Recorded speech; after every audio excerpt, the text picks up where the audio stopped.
My name is Gloria Jordan, and I came to CAP, may I say, in 1985. And the many roles that I've played has been anywhere from direct service to management, now into leadership. I was a foster parent in here in the state of Kentucky, and through a friendship, I met a lady by the name of Pat Montgomery who was babysitting for a couple who worked for CAP that ran a foster home for children that were medically fragile. And so CAP was reopening their home, one of the homes, and so this friend heard about it, and so we applied and was hired in. Well, I had tunnel vision, meaning I was so focused just on, why I was hired in that at the same time I was doing nursing at Berea Hospital. Came in to CAP as a medical coordinator, and it was just getting my feet wet in what I would say human services. And had never done that before. But there was something about CAP that later I took a 6 weeks leave of absence from the hospital setting. And when that ended, I decided CAP was the place where I needed to be. In other words, I liked the variety, the people, the work, things that I was learning, as a young lady. And it wasn't medical. It wasn't, totally being in a cubicle on 12-hour shifts. And I loved it and have stayed. That particular program, which was the foster home, was closing out. That was in 89. And from there, I transitioned over into another program within CAP. I was trying to make a decision, I said, Lord, where do you want me? Do I go back into nursing or do I stay with CAP? I was just in the kitchen sweeping one day, and just a voice, or just the inner voice, is like, parents are teachers. And I said, parents are teachers? Never heard of that. It was a CAP program, and that was where I went. As manager, it was a program for children birth through 5 years of age. And it was an in-home type service that worked with the parents to help them to learn how to care for their child. It was a developmental type service program. I had at a point had a small caseload as well, families that I went to see and children. And this one mother had about 3 kids, 3 boys, and the condition of the home was not, that good. And I said to her, why don't you see about getting your an apartment? I know you probably would qualify, She just looked at me and she says, but this is mine. There was nothing else for me to say, because I knew for her that was her home. It wasn't anything that I said to her uh, to be hurtful to her, about moving, but just thinking of, better living situation for her. But when she said, but I own this, that just shut me down. I couldn't say anything else, She had made do, at that time. But that was very impactful to me. Sometimes we think this over here is better, but, for an individual, it's all I had. And even though it wasn't, the best of my interpretation of it, per se, but it was hers. When you say that you care, you'll get challenged with that. Is it a surface, or is it a deep caring, for people, a love for people? it makes me tears me up now to think about it. But sincerity and genuineness is what is brought out of me. Gosh, you had these kids that by the time they would become school age, to even go into preschool, they were so far behind. Or you had the parents, especially the ones that had, the developmental disabilities, they were going to be behind anyway. And if there was things that you could teach the parents to help them, to help their child, to do better, be better, maybe be more protective, maybe being able, once they get older, to be somewhat self-sufficient versus dependent and not able to do, which then put more burden on the family.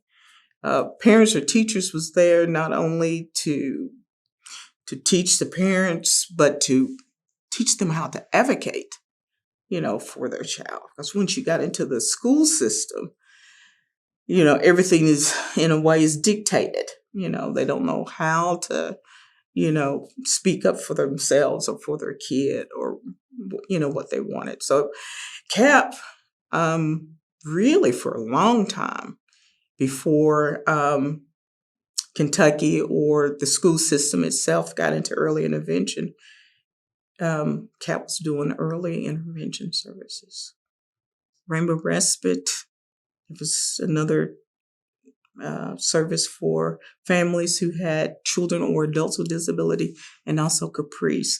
So they kind of blended. I had two things together, like Parents or Teachers and Heisel Child Development Center for a while. And then when Heisel closed out and shifted, from Parents or Teachers, went into another disabilities program, I pretty much was manager of all three. There was a family that had a young lady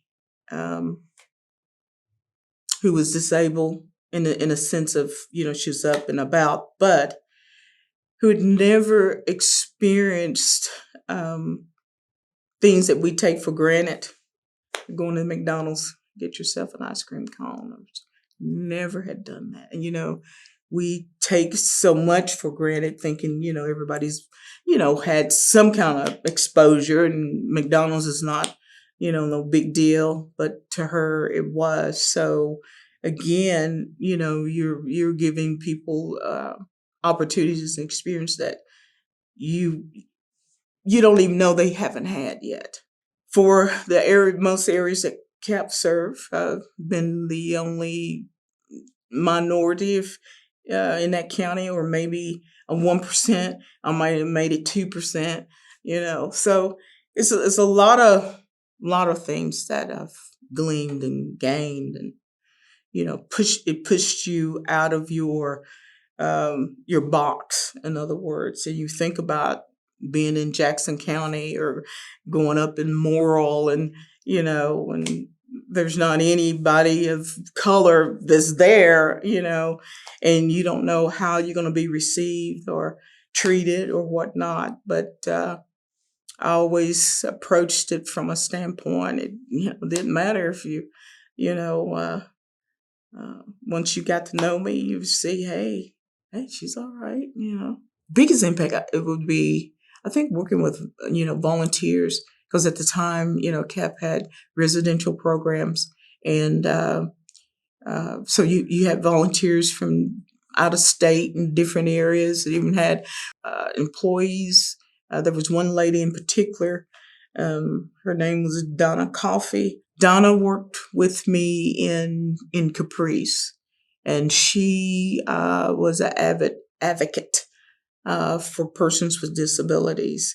And so she taught me the importance of learning some of the legal side of things, because you were dealing with the school system and IEPs and all of this. And so she taught me on that side of really how to help people to advocate, for themselves or for their child or for their adult individual, So, well, the vice president at the time, he called up and he said, he said, Gloria, I think we might have something that you might be interested in. There have been conversations from a standpoint of people maxing out of the pay grade that they were in, and I had asked the question. So, have you all thought about what you would do with those people who were maxing out? And so one day Casey Stair, uh, called me and said, I want you to be in prayer over the week. Bill and I, that's Bill Mills, former president of CAPA, we want to meet with you. I know it was a setup. We were at Shoney's or wherever it is, and for breakfast. I had to meet him for breakfast in London, and so Bill is over there just eating his breakfast. My breakfast is sitting in front of me. Casey's talking to me, and I don't know what he's saying because he's rambling. I mean, I'm trying to get what is he saying, And then after a while, so Bill has finished his breakfast, and he says, "Oh, Casey, just hush. Casey's just rambling and rambling on something. Let me talk." And then so Bill starts out, and then he's rambling, And so finally, Bill said, "We would like to offer you the position of the director of human resources." Well, for human resources, you're involved with the hiring and the whole employment side and benefits and employee morale, all of those things, and part of more on the administrative side of the company. Eventually, that job, you will see, once your eyes get open, it turns into a ministry. You find the love for the work and the people. What CAP does is really help people find their purpose. You realize, oh my gosh, I didn't realize that was there, that was in me. But I think probably the biggest influence has been our current president, Guy Adams. He started us, in challenging us, just overall with reading. When he came in, he met with every employee individually and got to know them. And he, to me, was one that helped us to get on that path.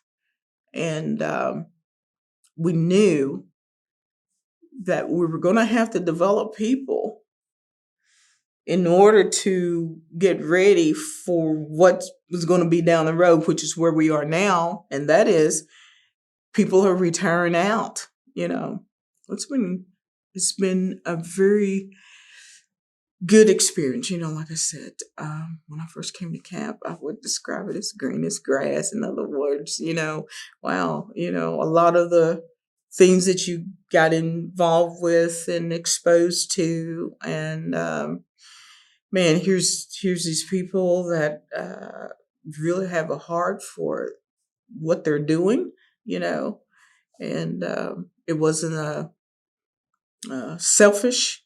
It was selfless. So, I learned that, grew in that area. Even from a standpoint of spiritually speaking, because it was an organization that was also prayerful and also, worked from foundation of faith, who was started by, and, you saw all of that in action, seeing life changes in people, even though people that maybe is not having much hope, and good gracious, and they want you to pray with them. You're not pushing it on them, but they're asking, and you're praying with people and you're helping them, find that place of strength, And so through that, you're just letting it happen. I mean, you know what I mean? It just comes naturally if you allow it. I can remember one lady coming to me and because she'd been out of work for a long time and had to go to work and whatnot, and there were some things that happened that weren't good, and she just wanted me to just fire, like I was like, no, no, you're not getting off that easy. I mean, but working with her and giving grace. I mean, you know what I mean? Truly giving grace and helping people to see and realize what's inside of them. Pull at that, you know, and saw her life change. She even gave her life to Christ uh, while being with Cap, and having a little bit of influence on that. From a standpoint, like I said, there's times when you think you're doing something for one reason, but then later you see how God's hand just moved in that situation, and of her, giving her life to the Lord, and so that stands out for me. But there's been a lot of employees. Now I've even seen some of them that are in, higher level positions, as a result of, just believing in them and, challenging them and speaking into their lives, encouraging them to be at this point in time and realizing, oh my goodness, if anyone had told me that you're going to be here as long as you have been and involved in what you've been, I'm like, nah, no way. Yeah. But it's been good. It's been a really good experience, like I said, you have your ups and downs, but more ups than downs for me, and looking at it, and you grow from each one.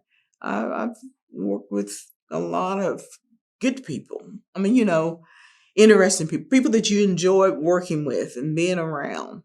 Like I said, if you love people, from a standpoint, I mean, from the heart, and you want to serve, that's another thing. Because if you don't have a heart for service, Cap, you won't last. Because it is truly, a human service organization. Serve, and you'll see it in its purest form, and really where Father Bottom was, because at that time he was, had his own church and those things like that. And what I remember about him um, is that this one particular time that he sat and he just talked to us, and he talked about the service, and he talked about people, and he talked, I told a volunteer, Barb DeMonico, at that time, I said, Barb, if I had some money, I'd give it to him. I mean, money never came up in the conversation. He never made any kind of plea, never, it just never did. But it was such a belief in what he said and the work that was being done. He would always quote, from that we're, once not a people, now you are, and he would, when he ended, you were refreshed, you were renewed, refocused, and on with the work, he would say. When you think about CAP as an organization, to name out in public, or to see something now comes up as a blip or advertisement or something about CAP, and to think that you are part of that organization. I'm thankful for the opportunity to have been able to pour into others. That CAP was a part of my path and my growth, uh, my learning. Gosh, making a difference, and just being part of something bigger than yourself. You know,